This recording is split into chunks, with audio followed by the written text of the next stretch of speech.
Hey Wargamers, welcome back to the channel, Death from Above Wargaming. I'm Aaron, and we're back again with another awesome mech review. This one was recommended to us by one of our subscribers, Venser's Revenge, so thank you. This is a great recommendation. I love the Orion. It's in my Atrian Knights Command Lance in my Free Worlds League company that I painted up, so you might have seen it on the channel a couple of times already.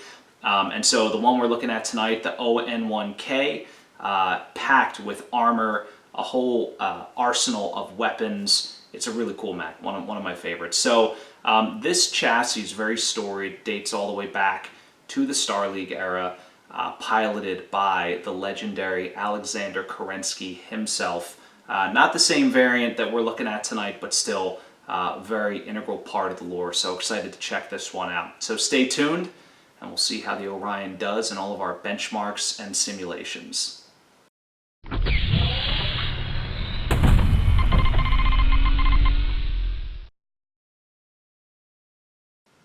Alright guys, let's get this thing started here. So what we'll start with is the technical overview on the Orion. So again, we're looking at the ON1-K variant of the Orion chassis. The mass on this mech is 75 tons, which puts it squarely in that heavy category. Has a battle value of 1,429, which is pretty much on par with all the other mechs in this general weight class that we looked at. Marauder, Black Knight, Zeus, so on and so forth. So in that 70 to 80 ton range, it slots in there nicely. A little bit of lore on this mech. So we talked about this in the intro. Really cool, right? This is the chassis piloted by Kerensky. Not the same variant, but still really cool. This thing first came into production in the 2400s, I think 2456, and I think it was the very first heavy class battle mech, if I read that right, on Sarna. This particular variant rolled out in 2525, so pretty cool. It's been around a very long time. It stays active all the way through. The Succession Wars, of course, is later refitted, and the Orion chassis itself lives on through the lore for quite some time. Onto the technical specs of this mech. So movement-wise, we're at a 4.6, has only 10 heat sinks, so no extra heat sinks purchased on this chassis. All the technology standard, fusion engine, gyro, etc. On the armor front, so literally packed to the gills, 100% armor coverage, 14.5 tons. Incidentally, there's actually about there's a few points actually wasted. It's actually over armored, and you can't actually fit the full 14.5 tons on. So fun fact for all us math nerds out there. But anyway, that's 231 points of armor, and basically you cannot fit anything else. Internal structure, right, × 2 everywhere. It's maxed out, so it's a beast to take down. On the weapon side, so first and foremost, no hand actuators. Both hands are replaced with medium lasers, so one of those in each arm. Its primary weapons, it's looking at an LRM-15 in that left torso, and it's got that AC-10 in the right torso, and that's sort of mounted on the hip there on the model. Also has an SRM-4 in that left torso as well. This thing is just loaded to the gills with ammo, 2 tons of LRM-15 ammo, and a ton of SRM-4 ammo in the left torso, and then 2 tons of AC-10 ammo in the right torso. So it's got more than enough shots, maybe too many, to take it through an entire game here. Very lethal in terms of, or maybe volatile is the word I should say, but we'll see how all that ammo pans out when we get to the defensive benchmark. It will be interesting to see. So on to the offensive benchmarks. Always my favorite thing to look at. So let's take a look at how this mech did. Now it does have a real nice diverse spread of weapons. You got that LRM coming into play almost immediately. And the AC-10, I think typically, a lot of guys think of an AC-10 as like a close range weapon. It doesn't have a minimum range. It is powerful, but really it's just a better large laser. Obviously it's heavier and it's ammo driven, but only 3 points of heat, 10 solid damage, and hits at the same range increments as a large laser. AC-10, I really like the weapon overall. So it's got one of those, and then a pair of mediums backed up by an SRM-4. So again, lots of ammo-driven weapons. Running out of ammo is not going to be a problem, but again, when we get into the defensive side, we'll see if having all that ammo on board really affects the survivability. But in terms of damage, this mech performed pretty well, about where you would expect it to perform. So it can do a little damage starting at that 21-inch increment. Once it hits 15 inches, that AC-10 does come into play. It can start doing a little bit more damage. And then once you get within that 9-inch range, the rest of its weapons come into play. And if you notice in the red line testing, that's exactly when your heat starts to spike up. So it can really handle that perpetual fire, that LRM-15 AC-10 over and over and over again. But as soon as all that short-range weaponry comes into play, that's where it starts to overload those heat sinks. On the optimization side, it was very difficult to squeeze out more damage on this mech because, again, the only place you could really attempt to do that is once all of those short-range weapons come into play. So if you look at the optimized benchmark, you'll see really once we get into like 5 inches, like late in the game there, and we're at basically point-blank range, you can start bringing that second medium laser into play. You can fire that LRM-15 at point-blank, basically full alpha strike, and just try to build up as much heat, just to get that final killing blow in. But ultimately, we went up from 131 on the baseline total damage to 140 in the optimized. So, a gain of about 9.1 overall to be precise there. So, it's not terrible. 140 is a solid number, but I guess the moral of the story is, trying to build up heat on this mech isn't always the right thing to do. It has a real nice mix of weapons. So whether you're firing the AC-10, the LRM-15, you're working in a couple of medium lasers and not firing the LRM, it's got a good diverse spread of weapons. If you start the alpha strike, that's where you're really going to see trouble on the heat meter. All right, so let's look at the lethality. So how did this mech perform? Well, it killed the Javelin 79.6% of the time. That's pretty good. It actually had 12% head kills, which was interesting, because if we think back to the review on the Black Knight, who has a PPC, 2 large lasers, was only at 10%. So I was trying to dig into where that extra 2% came from, and I think what happens is typically you'll drill it with an AC-10, which is a one-shot kill, or you'll end up getting lucky with so many different clusters, right? You have so many different opportunities, right? 4 clusters out of the SRM, 3 clusters out of the LRM-15, 2 more medium lasers. So you have a lot of opportunities when you're firing the LRM-15 and the SRM-4 in tandem to hit the head, and I think that's generally where that extra percentage is coming from. But most of the kills were just CT kills, whether you're just coring the mech out or drilling in through the side torso. So 65% of the total kills came from that. And 23% of the time that Javelin walked away alive.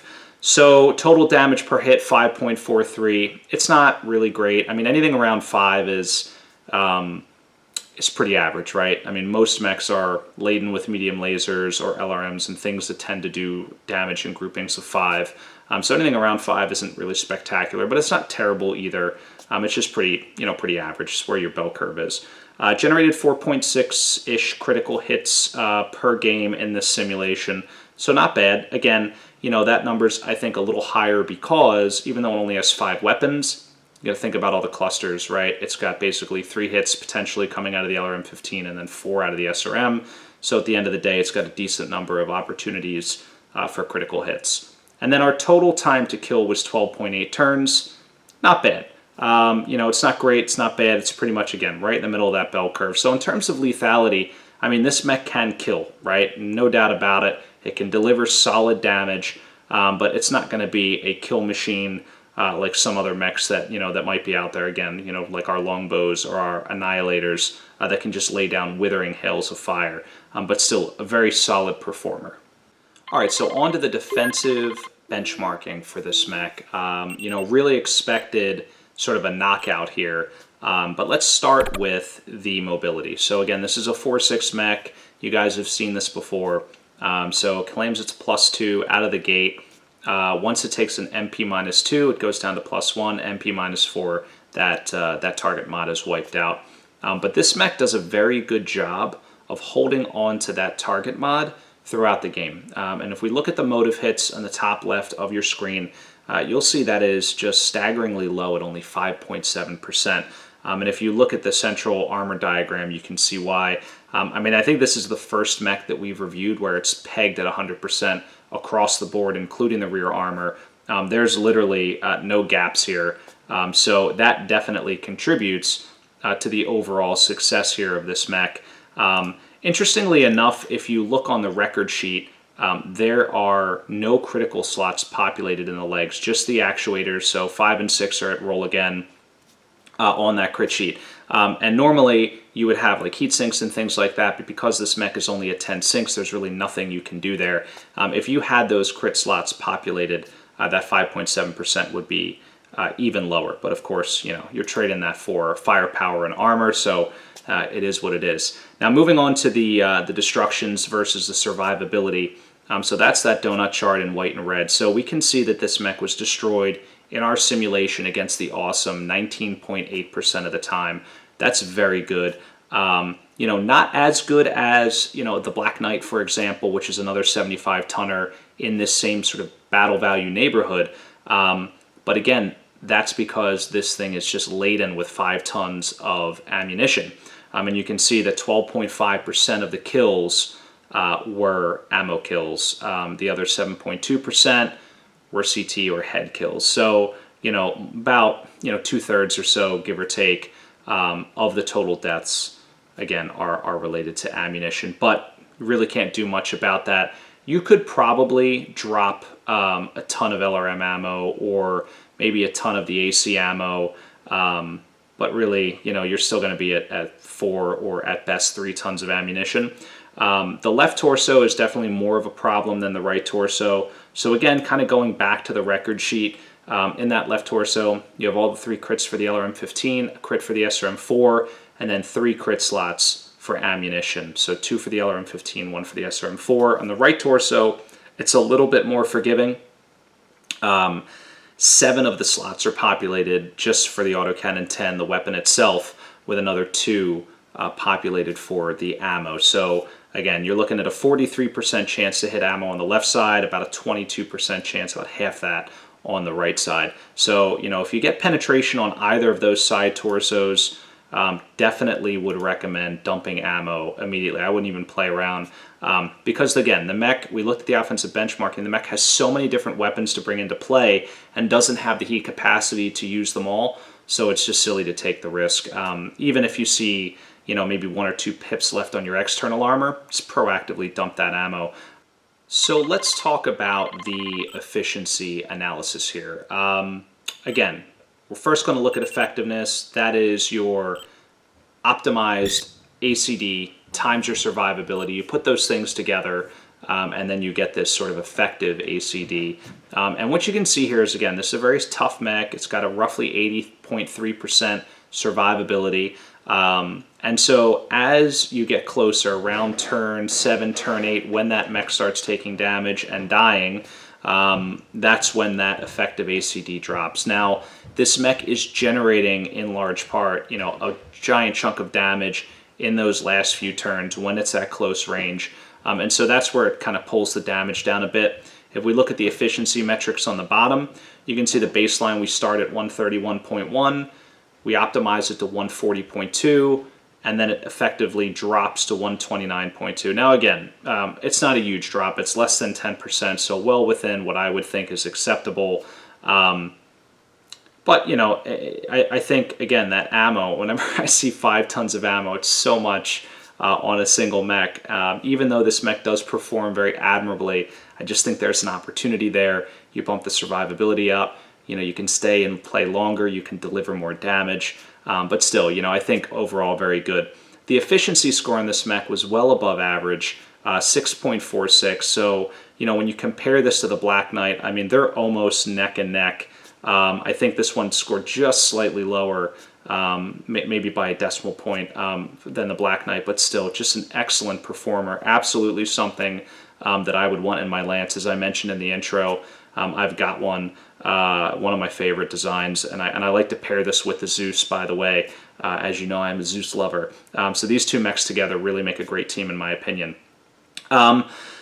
That said, let's check out gunnery score sensitivity. So how did this mech do? I honestly expected it to be a little bit more sensitive because it does have the LRM-15 and the AC-10, which are both, you know, a little bit longer range. Plus, I thought it could take a little advantage of, you know, like that 9-inch range number when, you know, all of those medium lasers, SRMs come into play. But surprisingly, the sensitivity was only 0.56, telling me that, you know, really it's not going to benefit that greatly. And if you look at the efficiency score trend, you know, so it's a 6.46 at gunnery 2.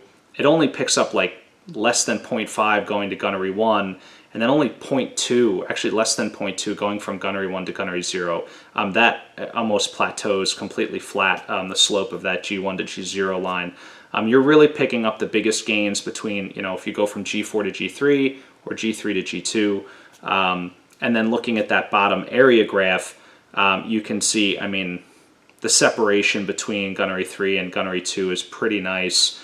But I mean, gunnery 1, gunnery 0 over gunnery 1, there's really not much gain overall, again, for the premium that you have to pay on a 1,400 point mech. So, again, you know, if I had to place my bets, I typically play this at a gunnery 2, you know, but I wouldn't really hesitate to play it at a gunnery 3 either, but I think you're going to get more mileage out of it at gunnery 2. All right, so lastly, we're going to take a look at our role analysis here. So key metrics, we'll just rehash some of the key ones that we've pulled out of our Battlytics analysis here.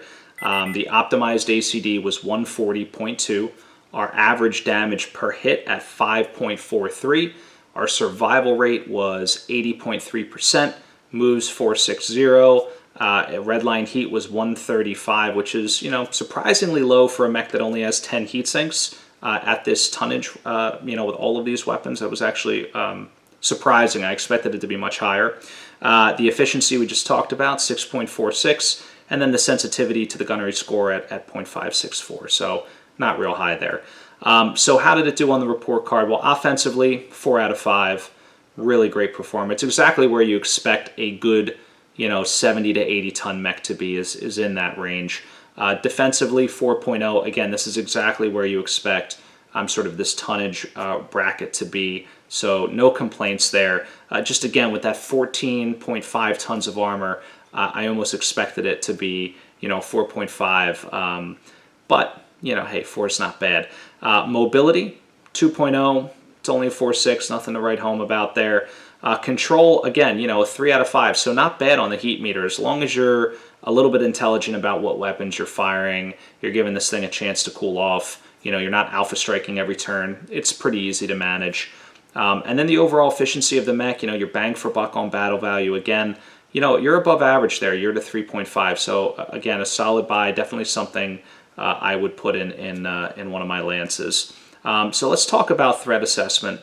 So on the bottom left, basically what we're seeing here is in the dark bar, right, is the alpha strike. And you can see that steps up at 15 inches when that AC-10 comes into play, and then it steps up a whole bunch when you bring in the extra 18 damage from the 2 mediums and the SRM-4 at 9 inches. Now our average calculated damage is a little interesting, right? It pretty much stays flat, steps up at 15 inches, steps up again at 14 because that's when the LRM comes into medium range, steps up again notably at 9 inches, but not very much, right? And that's because you're looking at 18 points of damage, but you've got, you know, that +4 modifier for long range, which is brutal. But it gets a lot better as you get closer to 6 inches, right? And again, you know, when you're at 6 inches, 5 inches, even though that LRM is in minimum range, you've got the AC-10 at short range, all of those other weapons at medium range, so you can do a lot of damage. And then sort of waivers from there, depending on what's coming in and out of range, you know, what hits short range, LRMs at minimum, more and more, right? So you kind of get it. So where does this mech generate the most threat? Where would I want to use this mech on the battlefield? Beyond 15 inches, I mean, you know, it's just an LRM-15. It's not great. It's not terrible. If it's being kited, it can lay down some fire, but it's not really a true fire support mech, as you guys know. You know, that damage steps up at 14 inches. You've got, again, now the AC-10. You've got the LRM-15 at medium range. So that's like a notable bump at 14 inches. So that's kind of, to me, like sort of the maximum threshold of where I want to keep this mech. I really don't want to be beyond 14. I kind of want to be right around 14. That's sort of my upper threshold for range. And then you can see it's, there's a spike, again, at that 10-inch to 9-inch. 9 inches, you're bringing all this heat load onto the mech. So that's why you see that threshold or that ratio drop. But, again, it's still, again, you can cycle the weapons intelligently. Look at the Alpha Strike potential. It's just insane. So, again, really I'm looking at 14 inches all the way down to point-blank range for this mech. Because at the end of the day, even if you're within LRM range, you've got an AC-10, 2 mediums, and an SRM-4. You have an Alpha Strike potential of 28 even without the LRM. And that's, 12 heat? You've got 10 heat sinks. Even if you run, you're only building up 4, so you can kind of work with that, right? It's not bad at all. So again, very, very effective mech. So let's talk about the threat envelope on the right. Really doesn't have anything exciting arm mounted, just the 2 medium lasers. So it doesn't have terrific arc of fire. You're going to have to be smart about where you keep your enemies, or be close enough that you can definitely keep them in your front arc and just don't get outflanked. So there's not much to be said there, but it does have great range. Again, it has pretty solid, again, 21-inch, 15-inch, and then a bunch at 9. So you're covering all the bases there, I think. So combat roles. Let's talk about combat roles. Where would I play this mech? So there are 3 roles, so every mech I kind of pick my top 3. First and foremost is a frontline mech. So by frontline, again, this is sort of your vanguard mech. This is the mech you're going to want to run out in front. It can take damage. It can deal damage at just pretty much every range bracket. It has solid, midfield capabilities. So, at that 14 to 6-inch range, I mean, it can just punish targets, which I think this mech is capable of doing. But for this guy, I would drive it even further into the fray and get it into that 3-inch range, where it can really continue to deliver some hurt. I'd also play it as a defender. I think that this mech, again, has really good toughness, 80%, very high survivability, but it can also sit back, again, at that 15-inch range, it can deal a decent Alpha Strike. If all the cluster, if you get a full hit on the LRM-15, even if 2/3 of them hit and you hit with the AC-10, still 20 damage. I mean, that's nothing to scoff at. It forces a PSR. It's pretty good. And then as the target closes, obviously, you've got a whole other suite of weapons to bring to bear. So that's pretty good. The other thing I like about this mech, which I should note, is obviously losing arms is like a thing, right? It happens very frequently. And sometimes, like on the Zeus or something like that, you lose an arm, you're like, crap, I just lost one of my primary weapons. This dude's got garbage on his arms. I mean, if you lose a medium laser, it's like, whatever. You still have your AC-10, you still have your LRMs. So that's sort of an interesting thing to think about in terms of just survivability and your ability to bring damage to bear. This mech has its critical weapons mounted in the torsos, which helps, again, kind of keep that damage on point. Lastly, I think this mech could definitely play a cavalry type role. Now, it's not very fast, so bear with me. But, if you're playing in a lance where, you're playing against other heavies that are slow, or you're playing against an assault lance, this guy can, rip across the field. I mean, again, 6 inches, 6 hexes. It's not slow. It's just not blazing fast. I mean, it can definitely close on a target. It can definitely get within range. It has the toughness to sustain fire while it's closing. And so, again, can get in there, and as we saw in the threat ratio, really has the capability of punishing mechs from 14 inches, all the way in. And then once it gets into that 9-inch, if you're smart with your heat management, you can deliver a knockout blow, a real crushing Alpha Strike. So pretty exciting stuff there. But again, overall, I think this is a great mech. I think it has a lot of different weapons for a lot of different situations. 10 solid damage from an AC-10, that's just terrifying. It's like it's PPC level damage. And it's something that, it's going to give pilots pause when they're facing down the Orion. And when it's backed up with all those other weapons, and on top of that 14.5 tons of armor, this thing is a threat. So great mech. Again, thanks to Vencer's Revenge for recommending this. This is one of my favorites. So that's it, guys. I hope you liked it. Hope Hope you enjoyed the review. Tell me what you thought about this, what your thoughts are on the Orion. Of course, if you have any mechs you'd like to see us review, don't forget to leave it in the comments. We'll get it on the list. But that's it. Thanks so much for watching. We appreciate all your support, and stay tuned for more from Death from Above Wargaming.